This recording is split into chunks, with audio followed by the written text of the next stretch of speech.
आज ही Doubtnut app download करें। Doubtnut पर होगा अब आपके सभी मैथ्स, केमिस्ट्री, फिजिक्स और बायोलॉजी डाउट्स का सफाया। बस अपने क्वेश्चन की फोटो खींचो, उसे क्रॉप करो और तुरंत वीडियो सोल्यूशन पाओ। Download now.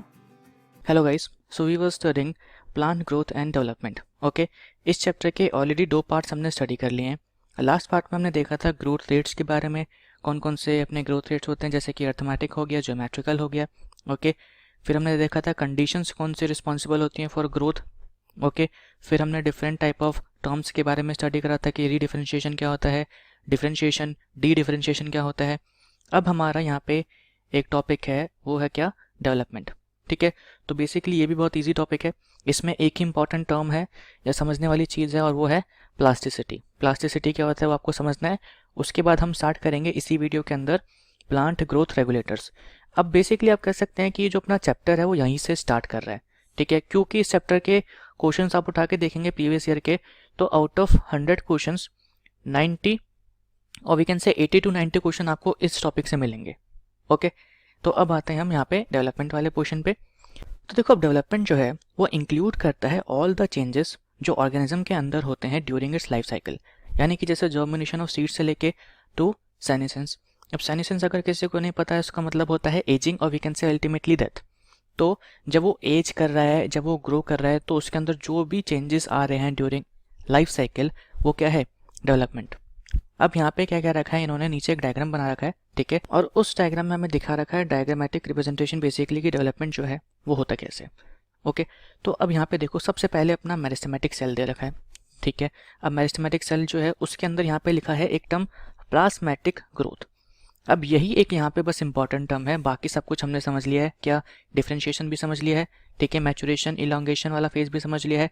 Mature cells, senescent मतलब कि एजिंग फेज। ठीक है, जैसे कि अभी आपको बताया, फिर अल्टीमेटली डेथ। तो प्लाज्मेटिक का मतलब अभी हम समझते हैं, पहले ये डायग्राम एक बारी पढ़ लेते हैं। ठीक है, सबसे पहले क्या है, एक मेरिस्टेमेटिक सेल था अपना, इसको रूट टिप वाले एग्जांपल से पढ़ो। रूट टिप का मेरिस्टेमेटिक सेल था। ठीक है, प्लाज्मेटिक ग्रोथ अभी हम बताते हैं, उसका क्या हुआ, डिफरेंशिएशन हुआ। ठीक है, डिफरेंशिएशन होने के बाद इलॉन्गेशन होता है, जैसे कि हमने देखा था, इलॉन्गेशन फेज आता है, फिर आता है अपना मैचुरेशन फेज। ठीक है, अल्टीमेटली वो बन जाता है एक परमानेंट सेल और we can say mature cells. फिर उसके बाद वो धीरे धीरे एज करता है और फिर उसकी डेथ हो जाती है। और क्या हो सकता है, एक मेरिस्टेमेटिक सेल है, ठीक है, उसकी प्लाज्मेटिक ग्रोथ हुई, फिर वापस से उसके अंदर डिवीजन हुआ। और ये हमने देखा था, ये वाला केस कौन सा होता है, जब अपना मेरिस्टेमेटिक सेल जो है परमानेंट होने के बाद, ठीक है, वापस से मेरिस्टेमेटिक होता है, तो इस केस को हम क्या कहते हैं, डी डिफरेंशिएशन। तो बेसिकली यहाँ पे डी डिफरेंशिएशन हुआ, मेरिस्टेमेटिक हुआ, अब ये फिर से प्लाज्मेटिक ग्रोथ शो नहीं करेगा क्योंकि ऑलरेडी ये शो कर चुका है। अब यहाँ पे सीधा क्या हो जाएगा, डिफरेंशिएशन हो जाएगा। ठीक है, ये एक्सपेंशन मैचुरेशन के थ्रू होते हुए ये परमानेंट सेल बन जाएगा, मैच्योर सेल बन जाएगा और अल्टीमेटली हो जाएगी इसकी डेथ। तो हम बार बार यहाँ पे प्लाज्मेटिक ग्रोथ की बात कर रहे हैं, इस चीज़ को हम समझते हैं कि ये होता क्या है। ओके, अब प्लांट जो होते हैं वो फॉलो करते हैं डिफरेंट पाथवे। ठीक है, किसके रिस्पॉन्स में, एनवायरमेंट के रिस्पॉन्स में, और phases of life form to form different kind of structures. तो बेसिकली हम कहना चाह रहे हैं यहाँ पे सिंपली कि एनवायरमेंट के रिस्पॉन्स में अपने जो प्लांट्स होते हैं वो डिफरेंट पाथवे फॉर्म्स करते हैं। ठीक है, या डिफरेंट स्ट्रक्चर्स फॉर्म करते हैं, और इसी एबिलिटी को हम क्या कहते हैं, प्लास्टिसिटी कहते हैं। जैसे कि मान लो यहाँ पे हेट्रोफिली देखने को मिलती है किसके अंदर, कॉटन के अंदर। अब हेट्रोफिली, ठीक है, अगर किसी ने मॉर्फोलॉजी पढ़ा है तो उसको ये टर्म इजीली पता होगा। हेट्रो का मतलब क्या होता है, डिफरेंट, और फिली का मतलब क्या होता है, लीफ। तो कॉटन के अंदर हमें डिफरेंट टाइप ऑफ लीफ देखने को मिलती है, कोरिएंडर के अंदर देखने को मिलती है और लक्सपर के अंदर भी देखने को मिलती है।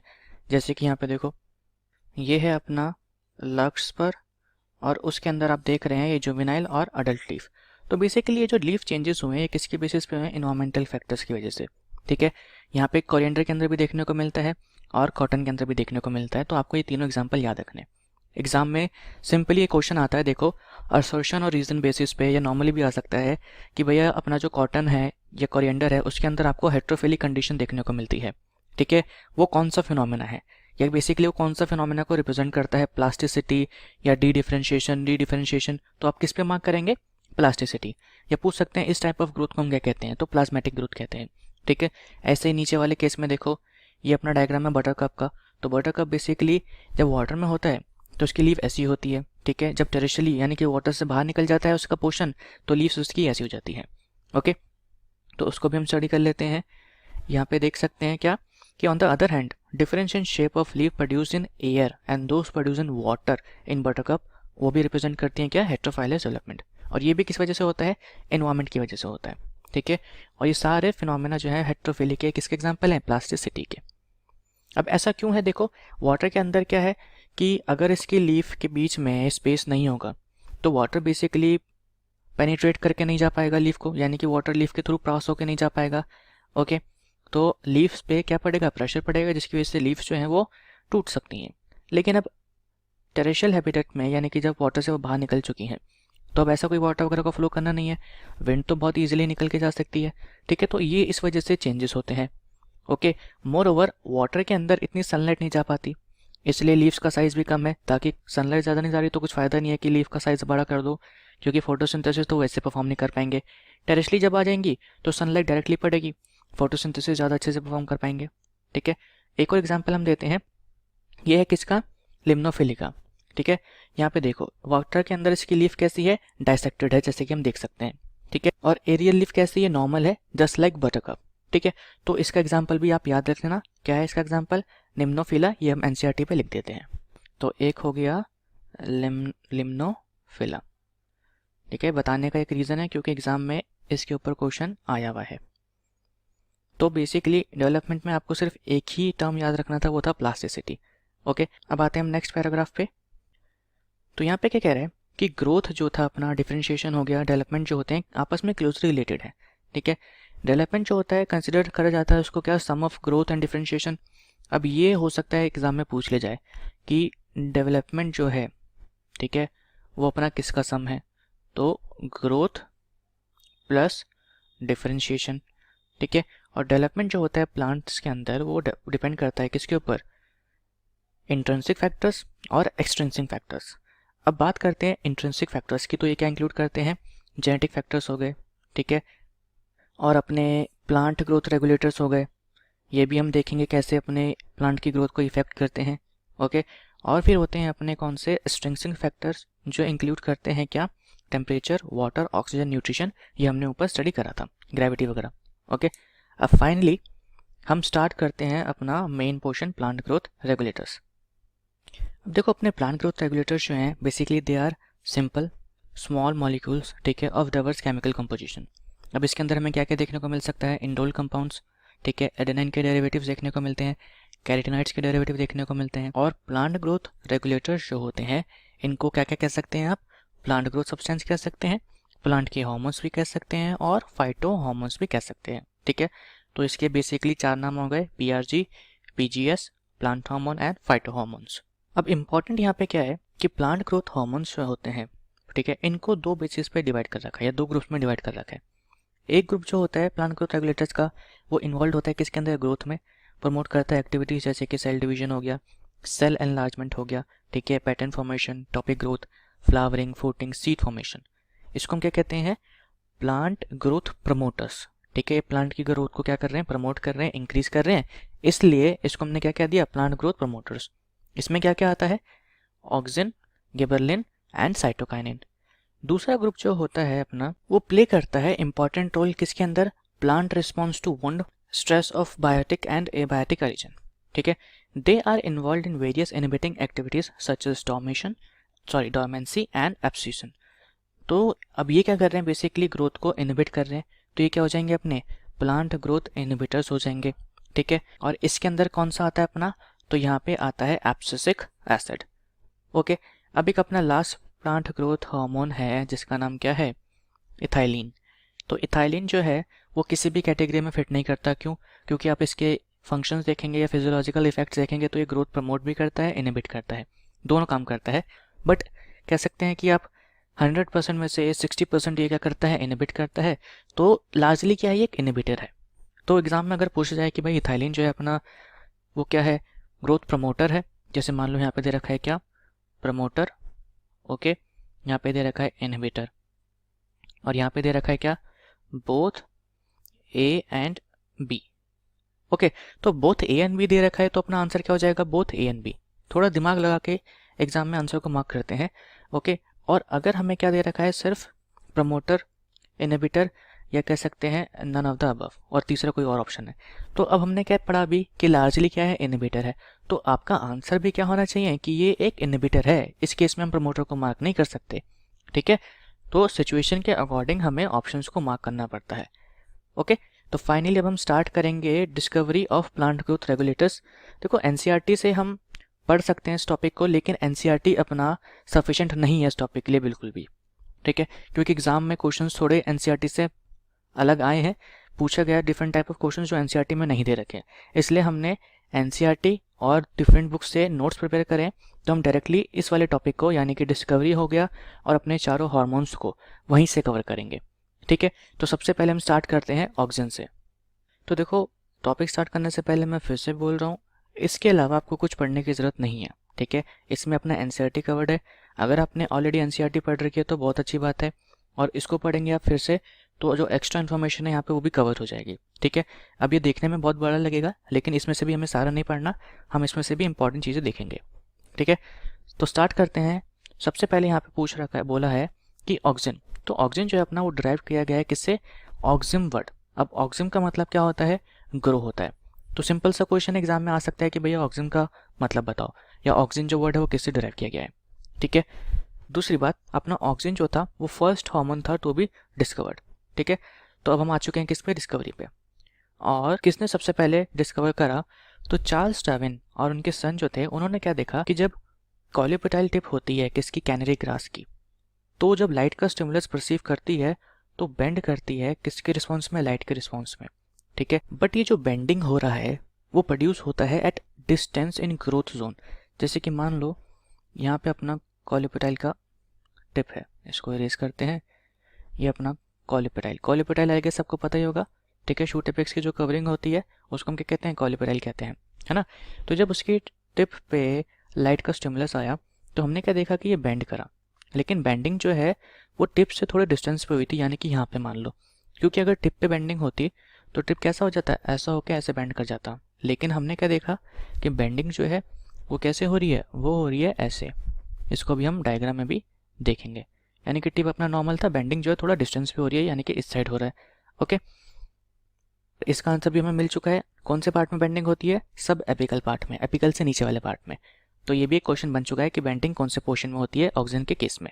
तो अब साइंटिस्ट जो थे अपने, उन्होंने सोचा कि भाई ये हो क्यों रहा है, तो उन्होंने ये कंक्लूड करा कि भैया जो सेंसेशन है उसको पिक कर लेता है कौन, कॉलिपेटाइल का टिप, और फिर उसको ट्रांसमिट कर देता है कहाँ पे, सब एपिकल पार्ट में, जो बेंड कर जाता है टूवर्ड्स लाइट, ठीक है।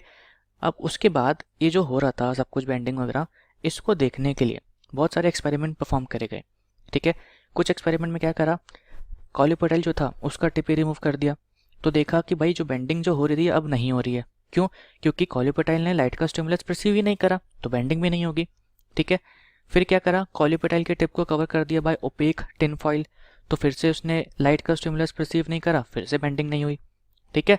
लेकिन जब कॉलिपेटाइल के टिप को कवर किया गया किससे, ट्रांसलूसेंट कैप से, तो उसने स्टिमुलस परसीव करा, तो अल्टीमेटली क्या हो गई, बेंडिंग हो गई। तो ये वाला पोर्शन इंपॉर्टेंट नहीं है, ये बस आपके समझने के लिए था, ठीक है, कि बेंडिंग क्यों हो रही है, कह सकते हैं कि स्टिमुलस जो है उसको कौन रिसीव करता है। तो एग्जाम में पूछा जा सकता है कि जो स्टिमुलस है बेसिकली वो कहाँ से आ रहा है, तो वो आता है कॉलियोपेटाइल से, ओके। अब इसका एक डायग्राम भी देख लेते हैं हम, यहाँ पे देखो एनसीईआरटी में, ठीक है। अब सबसे पहले इन्होंने क्या करा, टिप जो थी वो नॉर्मल थी अपनी, यानी कि एक्सपोज थी, उसके ऊपर कुछ भी नहीं था, तो फिर बेंडिंग हो गई। अब यहाँ पे टिप को पूरा कट ही कर दिया, तो बेंडिंग नहीं हुई, ठीक है। फिर टिप को फाइनली जो हम दिखा रहे थे कि ट्रांसलूसेंट कैप से कवर करा है, तो ट्रांसलूसेंट कैप से कवर कर दिया, फिर से बेंडिंग हो गई। तो बेसिकली ये बस इतना ही बता रहा है, ठीक है, कि जो अपना सोर्स है, ये कह सकते हैं जो स्टिमुलस है सिक्रीशन के, ऑक्सीजन के सिक्रीशन का, ठीक है, क्योंकि अब जब हम बाद में स्टडी करेंगे कि जो सब्सटेंस बेंडिंग कॉज कर रहा है क्या है, ऑक्सीजन है। ये कौन है अपना, ये कौन कॉज कर रहा है, कॉलिपेटाइल की वजह से आ रहा है, ठीक है। तो इंपॉर्टेंट पार्ट को मार्क करते रहना, ये वाला पार्ट मैंने बोला था कि इतना इंपॉर्टेंट नहीं है। अब आते हैं हम आइसोलेशन पे, ठीक है। तो यहाँ पे इंपॉर्टेंट क्वेश्चन आता है कि सबसे पहले ऑक्सीजन को आइसोलेट किससे चीज़ से किया गया था, तो ह्यूमन यूरिन सैंपल से, कि जो ऑक्सीजन होते हैं बेसिकली इसका प्रिकर्सर कौन होता है, ट्रिप्टोफैन। प्रिकर्सर मतलब कि ये किससे बनता है, अब हमें पता है कि ह्यूमंस के अंदर भी ट्रिप्टोफैन अमीनो एसिड होती है, तो हमारे अंदर भी ऑक्सीजन बनता है, ठीक है, लेकिन उसका कोई मेटाबॉलिक रोल नहीं है, इसलिए उसको एक्सीड कर दिया जाता है। ओके, तो बेसिकली ह्यूमन के यूरिन सैंपल से ऑक्सीजन को सबसे पहले आइसोलेट किया गया था। एग्जाम में सेम इसी स्टेटमेंट से क्वेश्चन आता है, तो ये अपना हो गया important. It was isolated from the coleoptiles of oat seedling. ठीक है, तो FW वेंट ने ओट सीडलिंग से इसको आइसोलेट करा था। और अभी हम देखेंगे कि जो ओट होता है इसका साइंटिफिक नेम क्या है, एवेना सताइवा। ठीक है, तो आगे जाके हम स्टडी भी करेंगे क्या, एवेना कर्वेचर टेस्ट, जो कि बेसिकली क्या होता है, बायोअसेय होता है किसका, ऑफ ऑक्सीजन। ठीक है, तो यहाँ पे तीनों ही लाइन इंपॉर्टेंट है कि कॉलिपेटाइल की टिप से ऑक्सीजन किसने क्या कहते हैं आइसोलेट करा, तो FW वेंट ने। प्रिकर्सर पूछ लेते हैं, ट्रिप्टोफैन ऑक्सीजन का प्रिकर्सर है। ओके, अब आते हैं हम नेक्स्ट पे, अकरेंस। तो ये अकर करते हैं कहाँ पे, हमने देखा ग्रोइंग एपिसेस ऑफ स्टेम और रूट, जहाँ से वो माइग्रेट करते हैं साइट ऑफ एक्शन। और साइट ऑफ एक्शन कौन सा होता है, सब एपिकल पार्ट, ये भी हमने ऊपर देख लिया है। ठीक है, ऑक्सीजन जो होते हैं अपने बेसिकली दो तरीके के होते हैं। एक होता है अपना नेचुरल ऑक्सीजन, जिसको प्रोड्यूस करते हैं प्लांट और उससे हम आइसोलेट भी कर सकते हैं, जैसे कि एग्जांपल IAA और IBA। अब आप सोच रहे होंगे कि ये भी इंपॉर्टेंट है, तो इसका फुल फॉर्म एग्जाम में डायरेक्टली पूछा गया है। IAA का फुल फॉर्म कि कौन सा हार्मोन है, एग्जाम में क्या कहते हैं, चार ऑप्शन दे देंगे, पूछेंगे कि IAA जो है अपना वो किससे बिलोंग करता है, ऑक्सीजन, साइटोकाइनिन, गिबरेलिन या एब्सिसिक एसिड। ठीक है, और IBA का फुल फॉर्म भी याद रखना है आपको, तो उसका फुल फॉर्म क्या होता है, इंडोल 3 एसिटिक एसिड। ओके, तो ये हो गया अपना indole 3 butyric acid. Synthetic oxygens, ये भी इंपॉर्टेंट है, 2,4-D यानी कि 2,4 डाइक्लोरोफिनॉक्सी एसिटिक एसिड। ये दोनों नाम याद रखने हैं आपको। ठीक है, ये बेसिकली शॉर्ट फॉर्म है, ये वाला नाम याद रखना है, 2,4,5 ट्राइक्लोरोफिनॉक्सी एसिटिक एसिड और नैप्थलीन एसिटिक एसिड। पूछा गया है कि सिंथेटिक ऑक्सीजन्स के एग्जाम्पल्स कौन कौन से हैं, तो ये भी आ सकता है। ठीक है, तो ये वाला पोर्शन भी अपना इंपॉर्टेंट है। अब फाइनली हम आते हैं बायोअसे पे।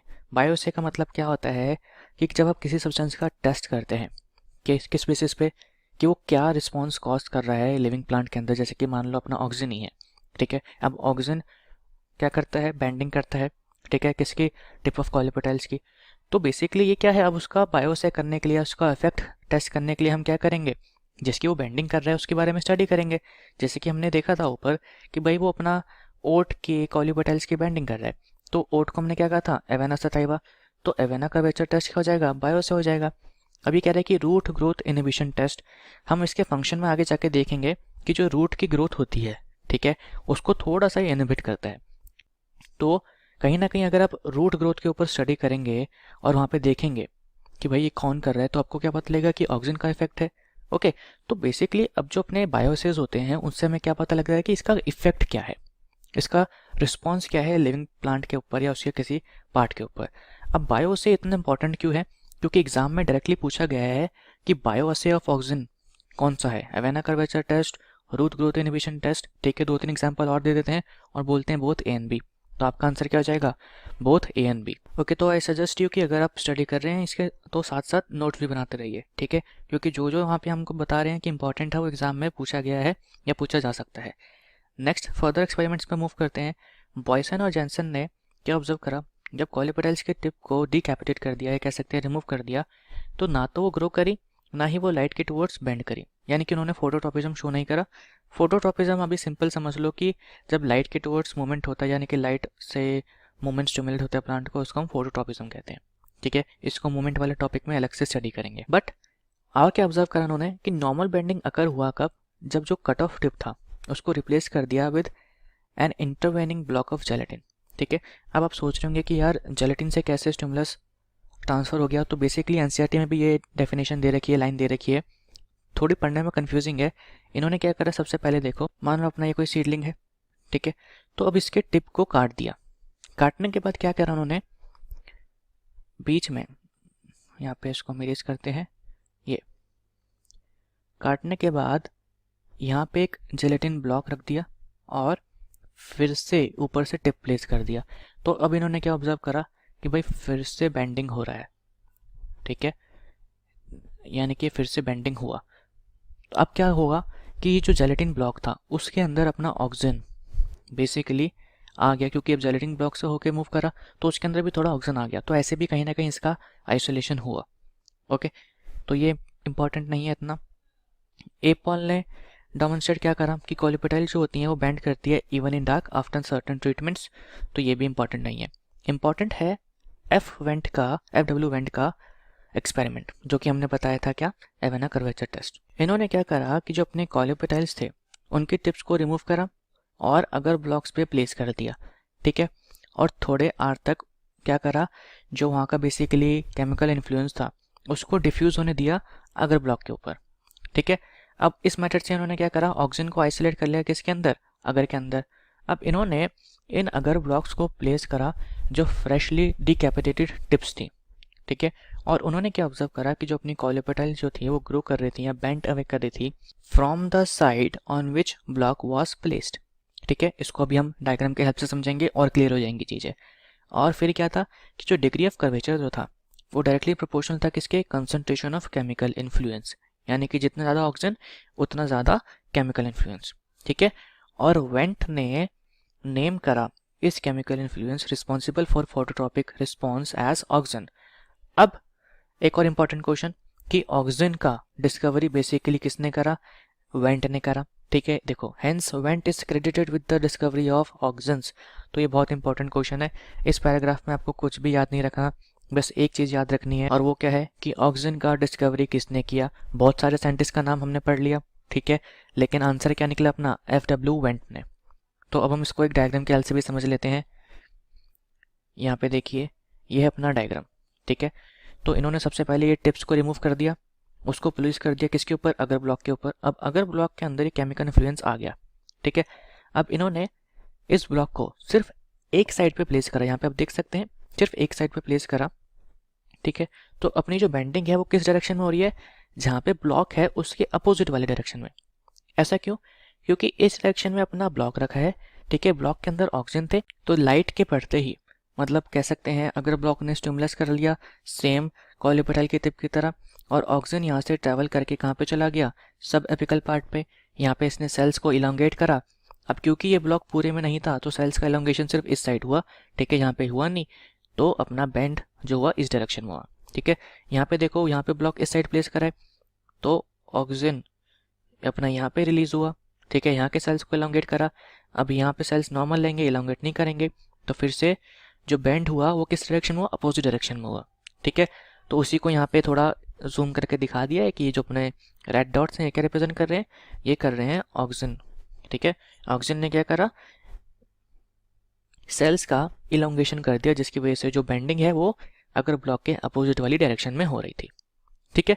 तो ये एफ.डब्ल्यू. वेंट तक एक्सपेरिमेंट खत्म होते हैं नोट्स पर, ओके। अब हम देखेंगे क्या कि ऑक्सीजन के फंक्शंस क्या हैं, ओके। फंक्शंस के बाद देखेंगे और फंक्शंस के बाद स्टडी करेंगे उनकी एप्लीकेशंस, लेकिन ये सब नेक्स्ट वीडियो में, ओके। तो आपको ये इसके बाद वाली वीडियो भी कॉन्टिन्यूस मैनर में देखना, ठीक है। यहाँ पे अपना होता है ये lecture finish. Thank you so much. Class 6 से 12 से लेके नीट, IIT, JEE मेंस और एडवांस के लेवल तक 10 मिलियन से ज़्यादा स्टूडेंट्स का भरोसा। आज ही डाउनलोड करें डाउटनेट ऐप या व्हाट्सएप कीजिए अपने डाउट्स 8400 400 400 पर।